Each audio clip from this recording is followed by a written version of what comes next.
బీసీల పెద్దన్న ఆధిపత్య కులాలను అగ్ర కులాలను ఎదిరించి మన అస్తిత్వాన్ని కాపాడుతున్నటువంటి నాయకులందరూ కూడా ఈ వేదిక మీద ఉన్నారు. ఎల్ రమణన్న గారు కూడా చాలా ఆటుపోట్లు ఎదుర్కొని ఇవాళ ఈ స్థాయిలో నిలబడ్డారు.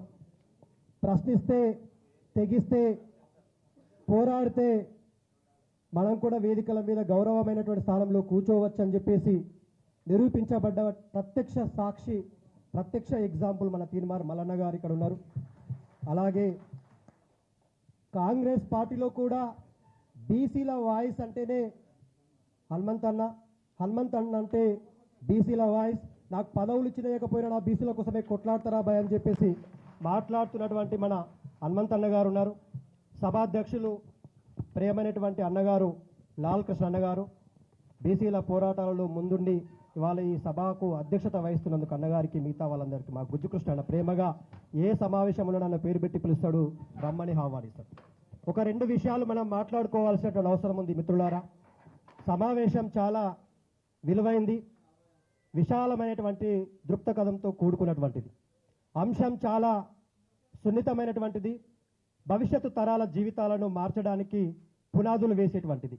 ఇవాళ ఇక్కడ కూర్చున్నటువంటి నాయకులందరూ కూడా భవిష్యత్ తెలంగాణలో బీసీల రాజకీయ ప్రాతినిధ్యం ఎలా ఉండాలి, ఇవాళ కేవలం సర్పంచ్ పదవి కోసం స్థానిక సంస్థల్లో 22% రిజర్వేషన్ని 42% పెంచితే 23,000 పైచిలకు బీసీలు ఎంపీటీసీలుగా, జడ్పీటీసీలుగా, సర్పంచులుగా అవుతారని చెప్పేసి ఒక ఆశని మన ముందర వదిలి అధికారంలోకి వచ్చినటువంటి రాష్ట్ర పార్టీ, ఇవాళ ఈ రాష్ట్ర పార్టీ అధికారంలోకి వచ్చిన 100 రోజుల్లోనే ఆ హామీ నెరవేరిస్తే ఇవాళ ఎన్నికలు జరిగిపోతే మన బీసీలందరూ కూడా సర్పంచులు, ఎంపీటీసీలు అయ్యేవాళ్ళు. కానీ గ్రామీణ ప్రాంతంలో ఉన్నటువంటి ఆధిపత్య కులాలు, అగ్ర కులాలు నువ్వు అసలైనటువంటి పదవి వాళ్ళ చేతుల్లో పెడితే మేము వాళ్ళ కుడిగం చేయాలనేటువంటి ప్రెజరో, లేకపోతే మన ఎదుగుదలని ఓర్చుకోకూడదనో మనని గతంలో చాలా పేర్లు పెట్టారు.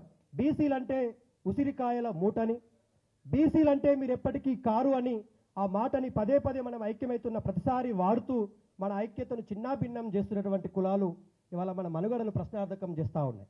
సో ఇవాళ నేను ఇక్కడ ఉన్నటువంటి పెద్దలకు ఒకటే చెప్తా ఉన్నా, చాలా సమావేశాల్లో మనం సుదీర్ఘంగా చాలా అంశాలు చర్చించుకున్నాం. మాట్లాడిన ప్రతి అంశం మీ జీవితానుభవంలో జరిగిన చాలా సంఘటనలు ఇక్కడ ఉటంకిస్తూ, ఉదాహరిస్తూ మీరు మాట్లాడుతూ ఉన్నారు. భూమి కోసం జరిగిన, భుక్తి కోసం జరిగిన పోరాటాల్లో రక్తం చిందించింది నా చాకలేలమ్మ, దొడ్డి కొమరయ్య, ప్రాణాలు తెగించింది నా బీసీ బిడ్డలే అన్నాం.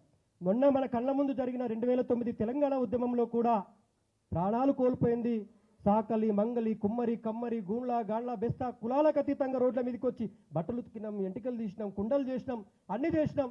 రాష్ట్రం సాధించుకున్న తర్వాత అసలు కుర్చీ వేరే వాళ్ళకి అప్పజెప్పినాం.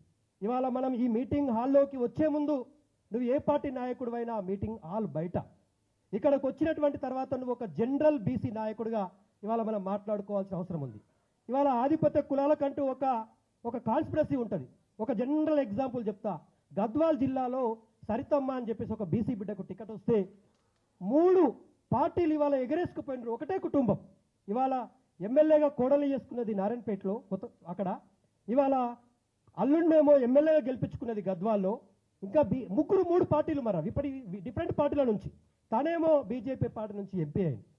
వాళ్ళకున్నంత కాన్షియస్, వాళ్ళకున్నంత తెలివి మరి మనకెందుకు ఉండకూడదు అంటా ఉన్నాం. ఒక్క తీన్మార్ మల్లన్న ఎదగగానే ఈర్ష్యపడతా ఉన్నారు చాలామంది. ఒక్క ఎల్ రమణన్న గారు ఎదగగానే అసూయపడతా ఉన్నారు. ఇవాళ మాట్లాడే అవకాశం వచ్చింది కదా మన జాతులకు. ఇవాళ మన వాదనను మనం వినిపించుకునే ఒక గొప్ప అవకాశం మనకు వచ్చింది కదా. మరి ఇంకొక 10-20 మంది తీన్మార్ మల్లన్న కావద్దా మన వర్గాల నుంచి? నేను అనేది ఏంటంటే, ఒక అంశాన్ని దృష్టిలో పెట్టుకొని తాత్కాలిక ఆనందాల కోసం కేవలం ఇవాళ ఏ పార్టీ జెండా అయినా, నేను ఇవాళ అడుగుతా ఉన్న ఈ ఎజెండా మొత్తం కూడా ఏ పార్టీదైనా కూడా ఎజెండా వాళ్ళే పెట్టుకుంటా ఉన్నారు. మన విషయాలన్నీ కూడా వాళ్ళే నిర్దేశిస్తూ ఉన్నారు. ఇవాళ కార్పొరేషన్ చైర్మన్లో కేంద్రంలో ఉన్నటువంటి బీజేపీ పార్టీ మనం ఏం చేసినా కూడా కులగణన చేయడానికి సిద్ధంగా లేదు.